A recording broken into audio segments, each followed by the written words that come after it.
ప్రజలకు చెప్పినా వాళ్ళు ముంపు బారిన పడేవారు కాదు. వాళ్ళని అప్రమత్తం చేసి ఒక సేఫ్ అయిన ప్లేస్కి పంపించున్నా ఈరోజు ఇన్ని లక్షల మంది, దాదాపుగా 3 లక్షల మందికి పైగా 4 రోజుల పాటు కరెంటు లేకుండా, తిండి లేకుండా, చిన్న బిడ్డలకి పాలు లేకుండా ఈ విధంగా నీళ్లలో మునిగి అవస్థలు పడాల్సిన అవసరం లేదు. దురదృష్టం ఏంటంటే ఈ రాష్ట్ర ముఖ్యమంత్రి నుంచి మంత్రుల వరకు ఎప్పుడు ఫ్రైడే వస్తుందా, ఎప్పుడు హైదరాబాద్కి వెళ్దామా, లేదా ఎప్పుడు విహారయాత్రలకు వెళ్దామా అని ప్లాన్ చేసుకోవడంలోనే చిత్తశుద్ధిగా ఉన్నారనేది ఈ 5 రోజులు మీరు చూస్తే మీకే అర్థమవుతుంది. 30వ తేదీ భారీ వర్షాలు వస్తాయని ముఖ్యమంత్రి గారికి, మంత్రులకి 28వ తేదీనే వాతావరణ శాఖ సమాచారం అందించినా ఎటువంటి సమీక్షలు లేదు, ఎటువంటి ముందస్తు జాగ్రత్తలు లేదు, ప్రజల్ని కాపాడాలన్న చిత్తశుద్ధి లేదు అనేది స్పష్టంగా అర్థమవుతుంది. ఎందుకంటే ఈ రోజుటి వరకు 4-5 రోజులు ప్రజలకి తిండి అందించడంలో ఈ ప్రభుత్వం విఫలమైంది. కనీసం ఇది జరిగినప్పుడు సీఎం గారు పనిచేయట్లేదు, వయసు అయిపోయింది. డిప్యూటీ సీఎం గారు, పంచాయతీరాజ్ శాఖ మంత్రి గారు కనీసం తన శాఖను అప్రమత్తం చేసి ప్రజల్ని కాపాడాల్సిన బాధ్యత ఉన్నా ఈ రోజు 5 రోజుల వరకు ఆయన అసలు విజయవాడ వైపే రాలేదు. ఇక ఆ కాన్స్టిట్యున్సీ ఎమ్మెల్యే ప్లస్ రాష్ట్ర మంత్రి లోకేష్ గారు మొత్తం మునిగిపోయి మంగళగిరి, విజయవాడ అల్లల్లాడిపోతుంటే ఆయన హైదరాబాద్ లో ఎంజాయ్ చేస్తున్నారు. ఇక హోంమంత్రి గారు తెలిసిన సంగతే. ఇక మున్సిపల్ శాఖ మంత్రి నారాయణ గారు ఈరోజు విజయవాడని ముంచేసింది ఈ మున్సిపల్ శాఖ నిర్లక్ష్యం కాదని నేను అడుగుతున్నా. ప్రజల్ని సురక్షిత ప్రాంతాలకు తరలించే విధంగా ఈ నారాయణ గారు రివ్యూ చేయకపోవటం వల్ల ఈరోజు లక్షలాది మంది నీళ్లలో మునిగిపోయారు. వాళ్ళందరూ కూడా ప్రభుత్వం ఎప్పుడు కాపాడుతుందా అని ఎదురు చూస్తున్నారు, అయినా వీళ్ళకి పట్టింపు లేదు. ఇక రామానాయుడు గారు ఇరిగేషన్ మంత్రి, కనీసం ముందస్తు రివ్యూలు లేదు. కనీసం వరదలు వచ్చి ప్రజలు మునిగిపోతుంటే బోట్లను కూడా కొనుగోలు చేసో రెంట్కి తీసుకొని ఆ ప్రజల్ని తరలించే కార్యక్రమం ఆయన కూడా చేయలేదు. ఇక ఎప్పుడు వరదలు వచ్చినా, భారీ వర్షాలు వచ్చినా ముఖ్యమైన శాఖ రెవెన్యూ శాఖ. అనగాన సత్యప్రసాద్ గారు ఈయన విహారయాత్రలో ఎంజాయ్ చేస్తున్నాడు. కనీసం పునరావాస కేంద్రాలు ఏర్పాటు చేయాలి, మరి ఆ ప్రజలకి పాలు, తిండి అన్ని అందించాల్సిన బాధ్యత ఉన్నా ఏం పట్టించుకోలేదు. సో ఈ విధంగా చంద్రబాబు నాయుడు గారి దగ్గర నుంచి మంత్రులంతా కూడా ప్రజల్ని గాలికి వదిలేసి ఎలా నిర్లక్ష్యం వహిస్తున్నారో చూడండి. ఇప్పటికైనా వాళ్ళు కళ్ళు తెరిచి ప్రజల్ని కాపాడండి అని చేతులెత్తి నమస్కరిస్తున్నా. గతంలో జగనన్న ఏ విధంగా వాలంటీర్ వ్యవస్థ ద్వారా, సచివాలయ వ్యవస్థ ద్వారా ప్రజలకి ఏం కావాలన్నా ఇమీడియట్ గా వాళ్ళకి అందుబాటులోకి తీసుకెళ్లటమే కాకుండా ఏదైనా ప్రకృతి వైపరీత్యం వచ్చినప్పుడు వెంటనే వాళ్ళని సురక్షితంగా కాపాడే విధంగా ఈ సచివాలయ వాలంటీర్ వ్యవస్థని ఉపయోగించుకోండి.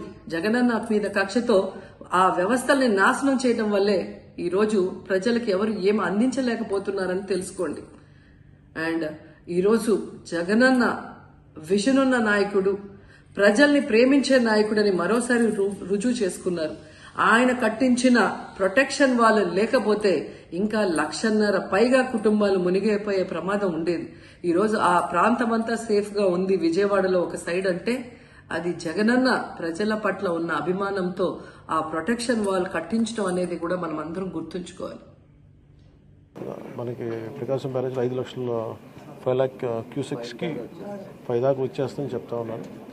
సో మేజర్ ప్రమాదం మనం తప్పింది. అంటే చాలా అదృష్టవశాత్తు ఇది భగవంతుడి కరుణ అనుకోవాలి. ఆల్మోస్ట్ ఒక 10-12 వేల క్యూసెక్లు రీచ్ అయ్యి ఉంటే అసలు టోటల్ అసలు మనం ఊహించిన ప్రమాదం జరిగి ఉండేది. మన ఎవరో కూడా అన్కంట్రోలబుల్గా జరిగి ఉండేది. ఒకటి ఇది మేజర్గా చెప్పాలంటే ప్రకృతి విపత్తు. ఇంకొంచెం తక్కువ స్థాయిలో మనం డ్యామేజ్ అయ్యిండేది ఒకటి బుడమేరు కనుక గత ప్రభుత్వం సరిగ్గా మెయింటైన్ చేసి ఉంటే. ఎందుకంటే వాళ్ళు అన్నీ చిన్న చిన్న ఇరిగేషన్ ప్రాజెక్ట్స్ కూడా సరిగ్గా కనీసం వాళ్ళు ఈ లాకులు కూడా రిపేర్ చేయలేకపోయిన పరిస్థితులు ఉన్నాయి వాళ్ళకి. సో ఇప్పుడు వాళ్ళని తిట్టి కూడా ప్రయోజనం లేదు. ఎందుకంటే ఇది ముందు మనం ప్రస్తుతం మా చేతిలో ఉన్నది ప్రభుత్వం ఏమన్నా మేము ఏం చేయాలని ఆలోచిస్తామని ఉన్నంతలో మొత్తం కూర్చోబెట్టి దాదాపు ఇండియన్ ఎయిర్ ఫోర్స్ నుంచి, నేవీ నుంచి, హెలికాప్టర్స్ ద్వారా, అలాగే డ్రోన్స్ ద్వారా ఫుడ్ సప్లై అన్నీ చేస్తా ఉన్నాం.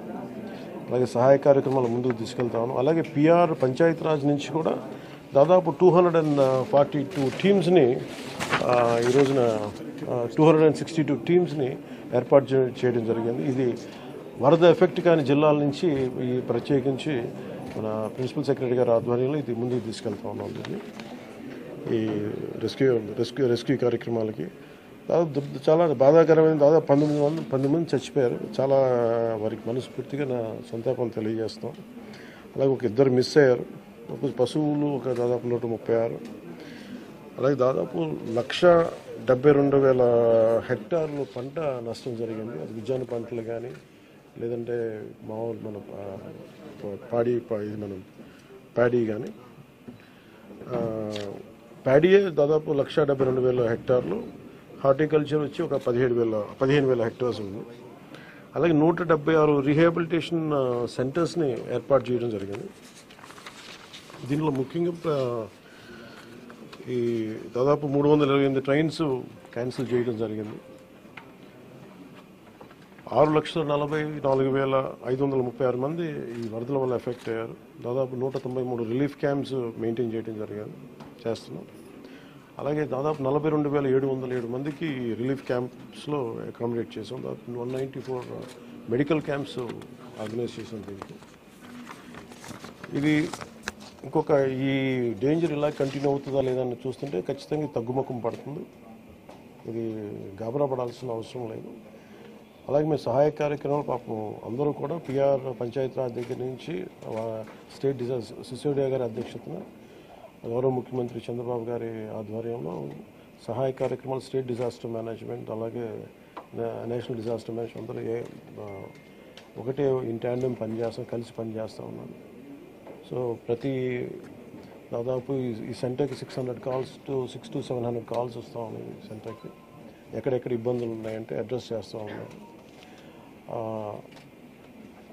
అతి తక్కువ సమయంలో ఇంత ఎఫెక్టివ్గా పని చేయగలిగాం. కానీ భవిష్యత్తులో ఇలాంటివి జరగకుండా ఉండాలని మేమందరం కోరుకుంటున్నాం. అలాగే ఆ దిశగా పనిచేస్తాం.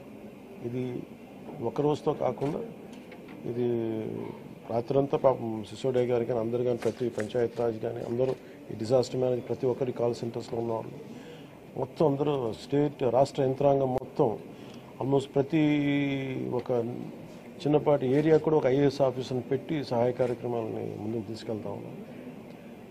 అలాగే సిసోడియా గారు కూడా ఆయన అహిర్నిస్లో లాస్ట్ ఒక 72 గంటలుగా ఆయనకి నిద్ర కూడా లేకుండా ఇక్కడే కూర్చొని మొత్తం అహిర్నిస్లు అందరూ అప్రమత్తంగా దీన్ని పర్యవేక్షిస్తూ ఉన్నాం. ఇప్పుడు దీన్ని అనలైజ్ చేసి ఇప్పుడు ఎవరి తప్పు వీటన్నిటికంటే కూడా మేము అంటే మా ముందున్నది మేము ఎంత సహాయ కార్యక్రమాల్లో పాల్గొనగలం. అలాగే నేను ఈ సమావేశం తరఫున ప్రైవేట్ వ్యక్తులు కూడా మన పత్రికా ప్రకటన ద్వారా నేను మిమ్మల్ని అప్పీల్ చేశాను. ఈ రోజున మొత్తం రాష్ట్ర హితువు కోరుకున్న ప్రతి ఒక్కరూ 3 పార్టీల వ్యక్తులు మద్దతుదారులు అందరూ కూడా మనందరం ఇలాంటి ప్రకృతి విపత్తులు వచ్చినప్పుడు అందరం కలిసి మనం ముందుకు తీసుకెళ్ళాలి.